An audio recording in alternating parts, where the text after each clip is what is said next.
So our Saturn graph for the lifetime really does answer that. And it always tells you how you're supposed to deal with a person. So this chart, again, it's based on the Aries. So the IC is over here on the left as you're looking at the screen.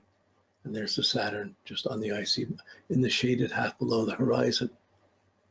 Okay, so she's motivated to accomplish something. She's affected by father, by achievement, by accomplishment, but she's motivated to work at something, to do something, and preferably on herself to prove she can do things. She can do anything anybody else does. And the Mars up in the 10th house is going to support it. But the Saturn starting low like that around the motivation, she's motivated for accomplishment, for career, for being responsible to try and prove things. Now,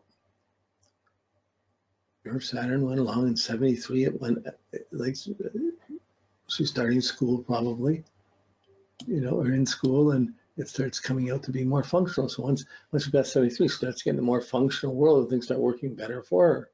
76, 75, 76, Saturn conjuncts her Sun. She's defining her goals. She's born in 67, so she's not even 10 there. 9, 75, 76. Yeah, 67, so it's 8, 75, 67, 67. Yeah. So she's 8 and 9 years old when her goals were. At that age, she's not so much defining her goals as they're probably being defined for her by her father or by parents or circumstances around her, and she's living within. And she builds up that till 81, which is accomplishing things for school or proving she can do things. That's 14, 15. That's the functional growth phase. Then it goes through the growth and influence phase. 10th house to the midheaven, 10th, 11th, 12th house. You're extending your influence. But by 87, 20 years old, end of 87, almost 21 and a half, has an identity crisis. Everything she built up and done, it's burnt out. She's not fitting in. She's feeling isolated. I don't belong here. I'm not here. What am I doing? So she has the Saturn on the ascendant. So at that point, you can write off just almost everything before, and you're trying to have to start your personal growth in a new way, put your own package together. So it's easy to see how her Sagittarius rising, Saturn's on there. This isn't my understanding. I'm not going where I want. Things are being restricted. I can't rely on that. I can't rely on the past. It's true, she can. She has the moon square Neptune. She can't rely on the past. I mean, she tries to rest on the home she came from. It's Saturn. It's kind of depressing. It's kind of restrictive. So the odds are, well, I don't know. Like the odds are, I'm just talking theory around a few pieces we know. I can't remember her whole history or anything. I'm not at liberty to talk about it all. But there would have been an identity crisis, which we have down here, and switched her from her functional growth, where she's strongest, to the personal growth side, where she's weakest. Well, her moon is down there, and that's about it. So she starts, who am I, where am I going, what am I doing? And as she's going through her personal identity crisis over the years, so it's going to come to oppose her Sun. Saturn opposes the Sun in 91. Okay, so that's about 24 years old, she said, what am I doing here? Somewhere in here, she would have been really discontent with the old and deciding I want to go new. And probably that was the decision when she wanted to change countries. I don't know exactly when she did, but she did. She came to Canada. She came here. She established herself and was doing business, running things. That's fine. It's that by 97, Saturn hit her IC, and 97, 2003. She's growing in capacity. She's motivated. She got commitment. So I'm sure she's here by then and starting to build things up at this point. The Saturn building up. Now, then it goes across the descendant. So we're seeing an idealized time. She could set up. She could come before or after that point, but you're seeing the turning point is right there at the IC. Then she gets motivated. She's trying to make things happen. It's still not Saturn's there. It's a Saturn return as well. So I can't just stay here. I got to do something. So she may have left a bit after that, but what she learned during this first phase, what she was studying, what she learned, that was a big part of her new identity. And It may have been another, it may have been learning English, and it may have been just, but in any case, she started building up and getting and working still below the horizon, trying to grow in the capacity to do things. And then hits the descendant, Saturn hits the descendant, and she has to start coming out in the world. Well, this starts being working in her area, in her, on the half of her CSI where she's strong. So by 2005, Saturn's conjunct her Sun, and she's defining her goals. Okay, now her goals are the Sun in Cancer in the 8th house. What's resources? What's they? So like, I believe somewhere around here, she met someone, and they got married and bought a house together in this period. I don't know if, I'm not sure if it was a bit earlier, a bit later, but you can see there's a tendency to move in that direction. So Saturn's building up, we can work together. It's good team spirit energy. So so some commitments were made around that. And I think it was the relation, it was buying the house yet. I think they bought the house a little later on. Probably as it's building up to the midheaven. So by the midheaven, she's in another country. She's got a job, she's married, she's got a house, she's got things set up.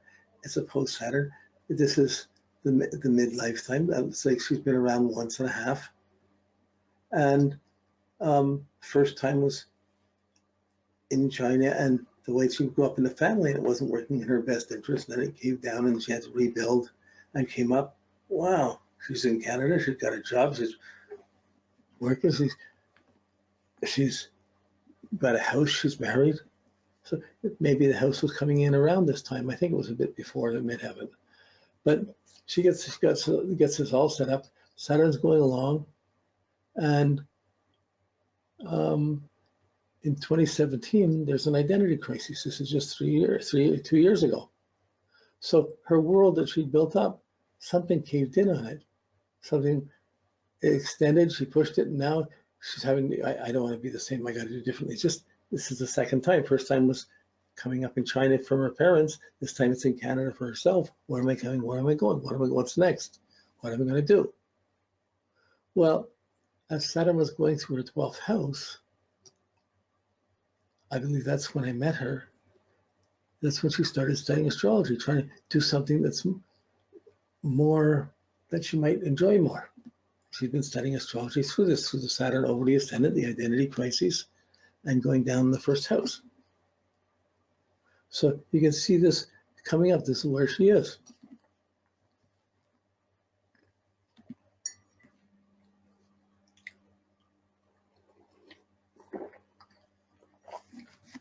I mean, any one of these factors, if you're talking to a client and you're doing a session, you're going to ask them this. Then you're going to be talking for 5, 10, 15 minutes because you're going to talk on issues that are going on that are going to come up. And this is, but you already see the producer was moving to the ascendant. Her old world was changed. She wants to make a new. She's not sure who she is. It's not what she thought she was. And you have that despondency of Saturn on the ascendant. And then the inadequacy forces the new period of personal growth, which is what she's in now, this phase of personal growth. So knowing the phase that Saturn's in, the quadrant Saturn's in, you already are being told immediately what kind of advice you're going to give. This is the work you have to do. She has to work on personal growth from 2017 till 2026. She's just midway of this, not even. She's just starting in this. So the work is on personal, selfish growth. Build up yourself. So this started later in life because she started with Saturn in the 4th, and she grew up and built up, and the first time was 87 to 97, the first period of building herself up, or getting personal growth. Then she's applied it. It's gone around. Now that wasn't enough. Something's changed. She's had to leave something. I had to rebuild. It's like you built up your motivation all the way up to the motivation that gets made at the 4th house. She started being motivated to prove things to Dad. By 97, she had to prove things for her security and build things up. So she builds things up, she proves it, and then By the time Saturn gets to the midheaven, you used up your motivation. You're getting away from the old, building up, making an effort to go in this new direction. You get to the midheaven, you're proving you're there. And when you're there, it doesn't always seem like a peak. You're at the peak, you're going to extend your influence. I'm going to do more. But you're at the peak in terms of motivation because you're in position and you're going to use your influence from then. So you're going to increase your influence. But as you increase your influence, you're using up your motivation. You're not going to get remotivated. You're using up your position. So by the time Saturn hits the ascendant, your motivation, you burned out. You've used up the motivation. Why bother? Why do this? Why do this? Why go there? There's a malaise. I don't want to do this. I don't want to be caught up this. You're letting go of old friends, old situations, trying to find a new, and you're feeling very insecure because your thinking for the last 15 years has been about status and functioning, but your direction is not that. Your direction is to put a new package together. And you can feel this need, your inadequacy is telling you this need, but your mind is used to be thinking in a certain way for 15 years. You can't trust your mind because your mind's telling you all the things you should do according to the old standards. And it's hard. It's how could I ever do this myself? But eventually you just can't sit there being bored and doing nothing. And you have to start working on something. And then that's the beginning of this personal growth phase, adding new things. So usually between the 12th house and the first house, it's one of the best times to get for a person to get their chart reading done, especially with Saturn in the 12th house, which is when she came in. But it's also a time when many people start to study astrology, start to study their mystical side of things. Because the outside world is there. What am I going to learn from me? You're starting going to personal depth, which she's doing. It's right on track. You can see that in another year, Saturn's going to oppose her sun. So there's going to be some delays or some complications. Okay, but she's still learning. She still got it. She got it all together. And there's some restrictions or delays coming in with Saturn, and then it lifts up and moves forward. And then she gets really motivated by 2026, 27, and builds up the next world based on it, perhaps a new career. Okay, so that's, see, when you do, if you wander around Saturn, you're watching every planet, you get too much information, too much this to this to this. You're seeing the sequence, one thing, but you lose this overview of how the cycles repeat and how they're working. So we've cut it out and look at the main thing: the sun, the confidence, the Saturn to itself, the age you're at, and the angles of your chart, the turning points, the real turning points of the phases of your life of growth. So okay, once you got a sense of this, that's in our mind. We got the chart. We've done a bit on the natal. I'm going fast, but a bit on the natal. You're working on your own. You take time to enjoy. I wonder what that is. And usually when I do someone's chart, I suggest that they give me 5 or 10 points.